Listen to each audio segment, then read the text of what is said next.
যদি আপনি আপনার অ্যান্ড্রয়েড ফোনের যেকোনো অ্যাপে এইরকম ফন্ট স্টাইল ব্যবহার করতে চান, তাহলে আজকে আপনাদেরকে দেখিয়ে দেব কিভাবে আপনারা আপনাদের ফোনে যেকোনো অ্যাপের মধ্যে কিন্তু এইরকম ফন্ট স্টাইল ব্যবহার করতে পারবেন। দেখুন এখানে কত রকম ফন্ট স্টাইল দেখতে পাচ্ছেন।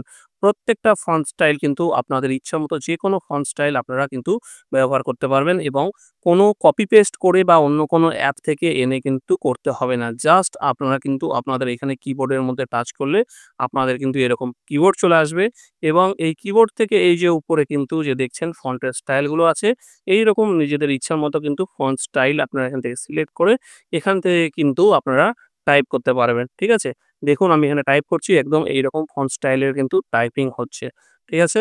তো দেখুন এইভাবে টাইপ করে কিন্তু একদম সেন্ড করবেন। দেখুন এখানে কিন্তু একদম এইরকম লেখাই কিন্তু যাকে পাঠাবেন তার কাছে যাবে। ঠিক আছে? তো এইরকম স্টাইলের ফন্ট বা এইরকম কিবোর্ড আপনারা কোথা থেকে পাবেন? এটাই কিন্তু আজকের ভিডিওতে দেখিয়ে দেবো। তো এইরকম স্টাইলের ফন্ট ইউজ করে যদি আপনারা Facebook পোস্ট করেন, Instagram এ পোস্ট করেন বা বিভিন্ন যেখানে মেসেজিং অ্যাপগুলো আছে সেখানে WhatsApp এ কাউকে মেসেজ পাঠান, তাহলে কিন্তু আপনাদের এই মেসেজের স্টাইলটা কিন্তু অনেকটা অ্যাট্রাকটিভ হবে এবং অনেক সুন্দর লাগবে আপনাদের বিভিন্ন Facebook পোস্ট বা WhatsApp এর মেসেজ। তো চলুন বন্ধুরা আজকে আপনাদেরকে দেখিয়ে দিই এইরকম ইন্টারেস্টিং এবং সুন্দর, সুন্দর ফন্ট ইউজ করে কি করে আপনারা মেসেজ করতে পারবেন। তো চলুন ভিডিওটি স্টার্ট করি। ভিডিও স্টার্ট করার আগে যদি আপনারা আমার চ্যানেলে নতুন আছেন চ্যানেলটিকে সাবস্ক্রাইব করে নিন। ভিডিওটি ভালো লাগলে ভিডিওটিকে লাইক, কমেন্ট এবং শেয়ার করে দেবেন। তো চলুন বন্ধুরা ভিডিওটি শুরু করা যাক। সো ফ্রেন্ডস এই কাজটি করার জন্য আমাদেরকে ১ম এ প্লে স্টোর থেকে একটা ছোট্ট অ্যাপ ইনস্টল করে নিতে হবে। ১ম এ প্লে স্টোরটা এখান থেকে আমরা ওপেন করে নিচ্ছি। প্লে স্টোর ওপেন করার পরে আমরা এখানে সার্চ বারে টাচ করব। সার্চ বারে টাচ করে করব দেখুন এখানে আমরা টাইপে টাচ করছি।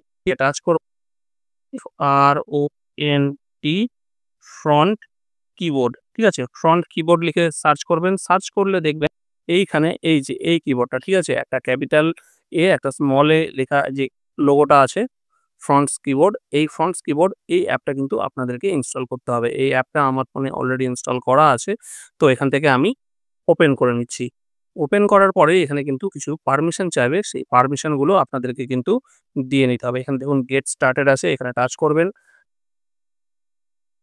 টাচ করার পরে এখানে কিন্তু বার্থডে চাইবে। ঠিক আছে? তো এখান থেকে আপনারা যেকোনো একটা বার্থডে দিয়ে দিতে হবে। আর এক্সাক্টলি যে আপনাদের যে অরিজিনাল বার্থডে দিতে হবে সেটা না, যেকোনো একটা নিজের ইচ্ছামতো ফেক বার্থডেও দিতে পারেন। তো আমি এখান থেকে একটা নিজের ইচ্ছামতো এখান থেকে একটা সেট করে দিচ্ছি। ঠিক আছে? তো আমি এখান থেকে একটা সেট করে দিলাম। সেট করে এখানে গেট স্টার্টেড এর মধ্যে টাচ করে দিলাম। টাচ করার পরে দেখুন আপনাদের সামনে একটা এবার নতুন ইন্টারফেস চলে আসবে। এবার এখান থেকে অ্যাকসেপ্ট অল অ্যান্ড কন্টিনিউ এটাতে আমরা টাচ করব।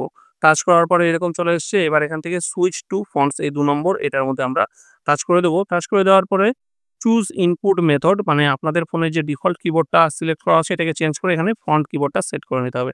ঠিক আছে?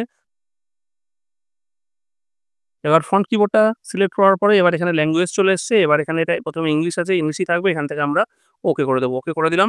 এবার এখানে আমরা আর কিছু করব না। এখান থেকে আমরা ব্যাক করে হোম পেজ করে চলে আসবো। ব্যাস আমাদের কাজ কিন্তু কমপ্লিট হয়ে গেছে। ঠিক আছে? এইবার যখন আমরা কোনো অ্যাপের মধ্যে প্রবেশ করব, প্রবেশ করে সেটা Facebook হোক, মেসেঞ্জার হোক যেকোনো জায়গায় হতে পারে সেখানে এখানে টাচ করব। টাচ করলে কিন্তু এখানে ১ম এই বলবে ওয়াচ ভিডিও টু আনলক। একটা ভিডিও আসবে এটাকে কিন্তু আপনাদেরকে দেখে নিতে হবে। তাহলে কিন্তু সব ফন্টগুলো আনলক হয়ে যাবে। এখানে টাচ করে দেবেন, একটা ভিডিও চলতে শুরু করে দেবে।